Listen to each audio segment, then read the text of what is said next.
48 માંથી લો નંબર 13 કે અમે નાના હતા ને ત્યારે શેત્રુંજય નેરમાં નાવા જતા ત્યારે બાપુજી પાસે ગાડી લેવી હોય ને તો કહેતા કે બાપુજી ગાડી આપો તો ના પાડે. પણ અમે કેવું કહેતા કે બાપુજી ગાડી આપો, ગાડી ધોતાઈ અને નાતાઈ, તો બાપુજી કન્વિન્સ થઈ જતા. કેમ કે એને ખબર છે આમાં શું ફાયદો છે, ગાડી ધોઈ જશે. કેમ કે ખેડૂતને ખબર રહી છે કે દૂધ વાળીને નીરાવ વાળીને ગાડી બગડેલી હોય છે. તો આ લો નંબર 13 અહીંયા લાગુ પડે. એ તો અત્યારે ખબર પડી, ત્યાં તો અનડાયરેક્ટલી.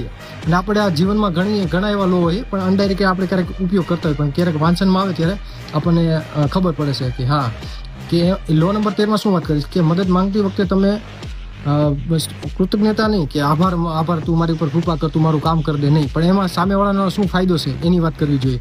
તો લો નંબર 13 એની વાત કરે છે. તો આમાં એક સીનનો ઇતિહાસનો એક મુદ્દો ટાંકેલો છે.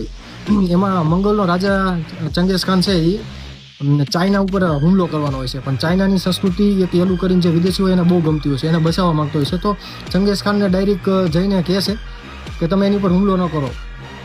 તો ચંગેઝ ખાન શા માટે હુમલો કરતો હોય કે એના ઘોડાના ઘાસ ના હોય છે. એટલે એલું એને કન્વિન્સ કરે છે કે તમે જો ચાઇનાને આમાંથી ખાલી કર લાદી દો ને તો તમારા ઘોડાનો ઘાસનું થઈ જશે. એટલે આમાં ચંગેઝ ખાનનો ફાયદો દેખાણો, એટલે એ એની યારે સહમત થયો અને એ ચાઇના ઉપર હુમલો નથી કરતો અને કર લાદી દેશે. તો આવી રીતે એલુએ એને કેવી રીતે સહમત કર્યો કે ચંગેઝ ખાનનો સ્વાર્થ દેખાડ્યો. પછી એવી રીતે કૈફેક કરીને એક શહેર હોય છે, એમાં એ હુમલો કરવાનો હોય છે. ત્યારે આ યેલુ ફરીથી એને સલાહ આપે છે કે યેલુમાં બહુ સારા એન્જિનિયર છે, સારા બાંધકામના સ્ટ્રક્ચરવાળા બધા આર્કિટેક્ટ છે અને આપણને ઉપયોગી થશે સારો બાંધકામ માટે. તો એને કેટલા બધાનો જીવ બચાવી લે છે. યેલુનો ઇન્ટેન્સ બહુ સારો હોય છે કે આ ચંગેઝ ખાનને સ્વાર્થની દુહાઈ દઈ અને કામ ઘટાવે છે.